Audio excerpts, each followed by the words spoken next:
ಎಲ್ರಿಗೂ ನಮಸ್ಕಾರ. Welcome back to my channel. ಇವತ್ತು ಮಂಗಳವಾರ ಸಂಜೆಯಿಂದ ವ್ಲಾಗ್ನ ಸ್ಟಾರ್ಟ್ ಮಾಡ್ತಾ ಇದ್ದೀನಿ. ಇವತ್ತೇನಕ್ಕೆ ನಾನು ವ್ಲಾಗ್ನ ಸ್ಟಾರ್ಟ್ ಮಾಡಿದೆ ಅಂತಂದರೆ, ನಮ್ಮ ಮಗ ಬಾಗಿಲನ್ನ ದಾಟಿದ್ದ ಇವತ್ತು. ಸೊ ಹಾಗಾಗಿ ಬಾಗಿಲು ದಾಟಿದ್ದ ಪೂಜೆ ಮಾಡಬೇಕಿತ್ತು. ಹಾಗಾಗಿ ಇವತ್ತಿನ ವ್ಲಾಗ್ನ ನಾನು ಸ್ಟಾರ್ಟ್ ಮಾಡ್ತಾ ಇದ್ದೀನಿ. ಹಾಗೆ ಸ್ಪೆಷಲ್ಲಾಗಿ ಒಂದು ಪುರಿ ಒಗ್ಗರಣೆ ರೆಸಿಪಿನೂ ಸಹ ಶೇರ್ ಮಾಡ್ತಾ ಇದ್ದೀನಿ. ವಿಡಿಯೋನ ಎಲ್ಲೂ ಕೂಡ ಸ್ಕಿಪ್ ಮಾಡದೆ ಪೂರ್ತಿಯಾಗಿ ನೋಡಿ.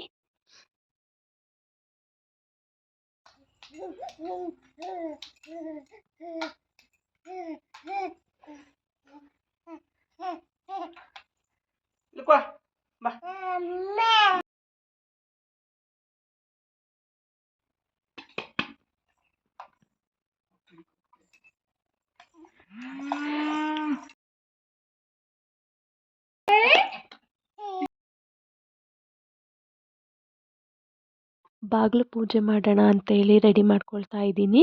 ಸಂಜೆ ಆಗಿತ್ತು, ಹಾಗಾಗಿ ಕಸ ಎಲ್ಲ ಗುಡಿಸ್ಕೊಂಡು ಬಾಗಿಲೆಲ್ಲ ತೊಳೆದು ಈಗ ರಂಗೋಲಿನ ಬಿಡಿಸ್ತಾ ಇದ್ದೀನಿ ಪೂಜೆ ಮಾಡಲಿಕ್ಕೆ ಅಂತೇಳಿ. ಬಾಗಿಲಿಗೆ ಎಳೆಗಳನ್ನೆಲ್ಲ ಎಳೆದು ಅದಾದಮೇಲೆ ಬಾಗಿಲು ಮುಂದಕ್ಕೆ ಒಂದು ಪುಟ್ಟದಾಗಿರುವಂಥ ರಂಗೋಲಿನ ಸಹ ಬಿಡಿಸಿದ್ದೀನಿ.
ಹೇಗಿತ್ತು ರಂಗೋಲಿ ಡಿಸೈನ್ ಅಂತ ಕಮೆಂಟ್ ಮಾಡಿ. ನನಗೆ ರಂಗೋಲಿ ಬಿಡ್ಸೋಕ್ಕೆ ಚೆನ್ನಾಗಿಯೇ ಬರುತ್ತೆ, ಬಟ್ ಪರ್ಫೆಕ್ಟಾಗಿ ನೀಟಾಗಿ ಬರೋದಿಲ್ಲ. ಅದೇನಕ್ಕೆ ಅಂತ ಗೊತ್ತಿಲ್ಲ. ಚುಕ್ಕಿ ರಂಗೋಲಿ ಬಿಡಿಸಿದಾಗ್ಲೂ ಅಷ್ಟೇ, ಚುಕ್ಕಿಗಳಿಟ್ಟಾಗ ಅದು ಒಂದೇ ಸಮಕ್ಕೆ ಒಂದೇ ಲೆವೆಲ್ಗೆ ಬರೋದಿಲ್ಲ. ಆ ಕಡೆ ಒಂದು ಈ ಕಡೆ ಒಂದು ಆಗಿರುತ್ತೆ. ನೀಟಾಗಿ ರಂಗೋಲಿ ಯಾವತ್ತೂ ಬಂದೇ ಇಲ್ಲ ನನಗೆ. ಬಟ್ ಕೆಲವೊಂದು ಡಿಸೈನ್ಸ್ಗಳು ನನಗೆ ಚೆನ್ನಾಗೇ ಬರುತ್ತೆ ಬಿಡಿಸ್ಲಿಕ್ಕೆ, ಆದರೆ ಆ ಕಡೆ ಈ ಕಡೆ ಆಗುತ್ತೆ ಅಷ್ಟೇ. ರಂಗೋಲಿನ ಬಿಡಿಸಿದ್ದಾದ್ಮೇಲೆ ಈಗ ಪೂಜೆನ ಸ್ಟಾರ್ಟ್ ಮಾಡಿಕೊಂಡೆ. ನಾನು ಈ ಕಡೆ ಪೂಜೆನ ಮಾಡ್ತಾಯಿದ್ರೆ ನನ್ನ ಮಗ ನೋಡಿ ಅಲ್ಲಿ ಬಾಗಿಲು ಮೇಲೆ ಹಾಕಿರೋಂಥ ರಂಗೋಲಿನೆಲ್ಲನೂ ಅಳಿಸಾಕ್ತಾ ಇದ್ದೇನೆ. ಅವನು ಸುಮ್ಮನೆ ಕೂತ್ಕೊಳ್ಳೋದಿಲ್ಲ ಅಂತ ಹೇಳಿ ಅಮ್ಮ ಅವನನ್ನು ಇಟ್ಕೊಂಡು ಕೂತಿದ್ದಾರೆ.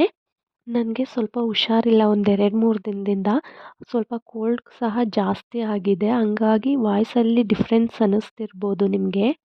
ಬಾಗಿಲಿಗೆ ವಿಭೂತಿ, ಅರಿಶಿನ, ಕುಂಕುಮನ ಹಚ್ಚಿ ಅದಾದಮೇಲೆ ಹೂನ ಇಟ್ಟು ಊದುಬತ್ತಿನ ಬೆಳಗಿದ್ದಾಯಿತು. ಪೂಜೆ ಎಲ್ಲ ಮುಗಿಸಿದ್ದಾದ್ಮೇಲೆ ತೆಂಗಿನಕಾಯಿನ ಬಾಗಿಲಿಗೆ ನೀವಳಿಸ್ತೀವಿ. ನೀವಳಿಸಿದ್ದಾದ್ಮೇಲೆ ಅದನ್ನು ತೆಂಗಿನಕಾಯಿನ ಒಡ್ಕೊಂಬಂದು ಆ ಕಡೆ ಒಂದು ಈ ಕಡೆ ಒಂದು ಬಾಗಿಲಿಗೆ ಇಟ್ಟು ಅದನ್ನು ಎಡೆ ಮಾಡಬೇಕು. ತೆಂಗಿನಕಾಯಿ ಜೊತೆ ಹಣ್ಣುಗಳ್ನು ಸೇರಿಸಿ ಎಡೆ ಮಾಡಿದೆ. ಪೂಜೆ ಮಾಡಿ ಎಡೆ ಮಾಡಿದ್ದಾದಮೇಲೆ ಸ್ವೀಟ್ನ ಸ್ವಲ್ಪ ತಗೊಂಡು ಪಾಪುಗೆ ಸಹ ಸ್ವೀಟ್ನ ತಿನ್ನಿಸಿದೆ. ಅಂದರೆ ಸ್ಪೆಷಲ್ ಡೇ ಆಗಿತ್ತಲ್ಲ, ಹಾಗಾಗಿ ಸ್ವಲ್ಪ ಸ್ವೀಟ್ ತಿನ್ನಲಿ ಅಂತೇಳಿ ಅದನ್ನು ಸಹ ತಿನ್ನಿಸಿದೆ ಅವನಿಗೆ.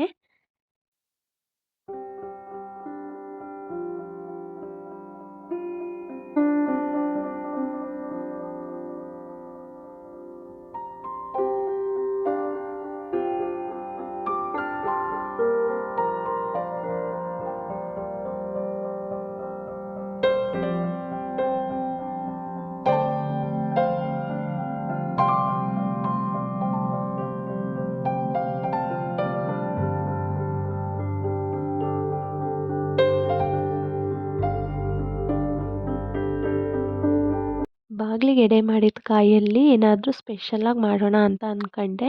ಸ್ವೀಟ್ ಏನಾದರೂ ಮಾಡೋಣ ಅಂತ ಅಂದ್ಕೊಂಡೆ, ಬಟ್ ಯಾರೂ ನಮ್ಮ ಮನೆಯಲ್ಲಿ ಸ್ವೀಟ್ ಅಷ್ಟು ಇಷ್ಟಪಟ್ಟು ತಿನ್ನಲ್ಲ. ಹಾಗಾಗಿ ಪುರಿ ಒಗ್ಗರಣೆನೇ ಮಾಡೋಣ, ಸಂಜೆ ಬೇರೆ ಆಗಿತ್ತಲ್ಲ, ಸ್ನ್ಯಾಕ್ಸಿಗೂ ಆಗುತ್ತೆ ಅಂತೇಳಿ ಅದನ್ನೇ ಮಾಡ್ತಾಯಿದ್ದೀನಿ ಇವಾಗ. ಏನಿಲ್ಲ, ತುಂಬ ಸಿಂಪಲ್ಲಾಗಿ ತುಂಬ ಕ್ವಿಕ್ಕಾಗಿ ಮಾಡ್ಕೋಬೋದು ಈ ಪುರಿ ಒಗ್ಗರಣೆನ. ಒಂದು 3-4 ಸ್ಪೂನ್ ಆಗೋಷ್ಟು ಎಣ್ಣೆನ ಹಾಕಿ, ಎಣ್ಣೆ ಬಿಸಿಯಾಗಿದ್ದಾದಮೇಲೆ ಅರ್ಧ ಸ್ಪೂನ್ ಆಗೋಷ್ಟು ಸಾಸಿವೆ, ಅರ್ಧ ಸ್ಪೂನ್ ಆಗೋಷ್ಟು ಜೀರಿಗೆನ ಹಾಕಿ ಸಿಡಿಸ್ಕೋಬೇಕು.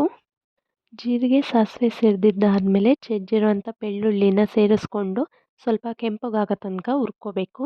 ಅದಾದಮೇಲೆ ಎರಡು ಹಸಿರು ಮೆಣಸಿನ್ಕಾಯಿನ ಉದ್ದಕ್ಕೆ ಕಟ್ ಮಾಡಿ ಇಟ್ಕೊಂಡಿದ್ದೆ, ಅದನ್ನು ಸೇರಿಸ್ಕೊಂಡು ಖಾರ ಬಿಟ್ಕೊಳ್ಳೋ ತನಕ ಹುರ್ಕೋಬೇಕು. ಅದಾದಮೇಲೆ ಒಂದು ಈರುಳ್ಳಿನ ಉದ್ದಕ್ಕೆ ಕಟ್ ಮಾಡಿ ಇಟ್ಕೊಂಡಿದ್ದೆ, ಅದನ್ನು ಸೇರಿಸ್ಕೊಂಡು ಸ್ವಲ್ಪ ಹೊತ್ತು ಫ್ರೈ ಮಾಡ್ಕೋಬೇಕು. ನಂತರ ಚಿಟಿಕೆ ಆಗೋಷ್ಟು ಅರಿಶಿನ, ರುಚಿಗೆ ಎಷ್ಟು ಬೇಕು ಉಪ್ಪನ್ನು ಸೇರಿಸ್ಕೊಂಡು ಮತ್ತೆ ಚೆನ್ನಾಗಿ ಮಿಕ್ಸ್ ಮಾಡ್ಕೋಬೇಕು. ಅದಾದಮೇಲೆ ಸ್ವಲ್ಪ ಮಸಾಲ ಪುಡಿನ ಸೇರಿಸ್ಕೋಬೇಕು. ಮಸಾಲ ಪುಡಿ ಸೇರಿಸ್ಕೊಂಡಿದ್ದಾದಮೇಲೆ ಮತ್ತೆ ಚೆನ್ನಾಗಿ ಮಿಕ್ಸ್ ಮಾಡ್ಕೋಬೇಕು. 1-2 ನಿಮಿಷ ಚೆನ್ನಾಗಿ ಫ್ರೈ ಮಾಡ್ಕೋಬೇಕು. ಈರುಳ್ಳಿ ಎಲ್ಲ ಮೆತ್ತಗಾಗಬೇಕು, ಅಲ್ಲಿ ತನಕ ಚೆನ್ನಾಗಿ ಫ್ರೈ ಮಾಡ್ಕೋಬೇಕು. ಅದಾದಮೇಲೆ ತುರಿದಿಟ್ಕೊಂಡಿರೋಂಥ ತೆಂಗಿನಕಾಯಿನ ಸೇರಿಸ್ಕೊಂಡು ಮತ್ತೊಮ್ಮೆ ಚೆನ್ನಾಗಿ ಫ್ರೈ ಮಾಡಿಕೊಂಡು ಮಿಕ್ಸ್ ಮಾಡ್ಕೋಬೇಕು. ತುಂಬ ಅಂದರೆ ತುಂಬಾ ಟೇಸ್ಟಿಯಾಗಿರುತ್ತೆ ಈ ಪುರಿ ಒಗ್ಗರಣೆ. ಒಂದು ಸಲ ಟ್ರೈ ಮಾಡಿ ನೋಡಿ. ನೀವು ಬೇಕು ಅಂದರೆ ಇದಕ್ಕೆ ನಿಂಬೆಹಣ್ಣು ಸಹ ಸೇರಿಸ್ಕೋಬೋದು ಈ ಹಂತದಲ್ಲೇ. ನಾನು ನಿಂಬೆಹಣ್ಣು ಹಾಕ್ಕೊಂಡಿಲ್ಲ, ನಿಂಬೆಹಣ್ಣು ಸ್ಕಿಪ್ ಮಾಡಿದ್ದೀನಿ.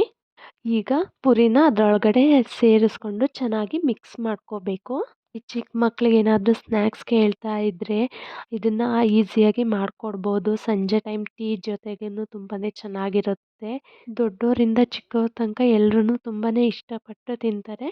ಒಂದು ಸಲ ನೀವು ಕೂಡ ನಿಮ್ಮ ಮನೆಯಲ್ಲಿ ಟ್ರೈ ಮಾಡಿ ನೋಡಿ. ನಿಮಗೆ ಬೇಕು ಅಂದರೆ ಇದ್ರ ಜೊತೆ ಮೇಲ್ಗಡೆ ಹಸಿ ಈರುಳ್ಳಿನೂ ಸಹ ಚಿಕ್ಕದಾಗಿ ಹೆಚ್ಚಿ ಹಾಕ್ಕೊಂಡು ತಿನ್ಬೋದು. ಅದೂ ಕೂಡ ತುಂಬಾ ಚೆನ್ನಾಗಿರುತ್ತೆ ಟೇಸ್ಟು. ಇವತ್ತಿನ ವಿಡಿಯೋನ ನಾನು ಇಲ್ಲಿಗೇ ಎಂಡ್ ಮಾಡ್ತಾ ಇದ್ದೀನಿ. ಯಾರಿಗೆಲ್ಲ ಈ ವಿಡಿಯೋ ಇಷ್ಟ ಆಯಿತು ಪ್ಲೀಸ್ ಒಂದು ಲೈಕ್ ಮಾಡಿ. ಯಾರೆಲ್ಲ ನನ್ನ ಚಾನಲ್ನ ಇನ್ನೂ ಸಬ್ಸ್ಕ್ರೈಬ್ ಮಾಡದೆ ನೋಡ್ತಾ ಇದ್ದೀರಾ ಪ್ಲೀಸ್ ಸಬ್ಸ್ಕ್ರೈಬ್ ಮಾಡ್ಕೊಂಡು ನೋಡಿ. ಮತ್ತು ಇನ್ನೊಂದು ಹೊಸ ವಿಡಿಯೋದೊಂದಿಗೆ ಸಿಗ್ತೀನಿ.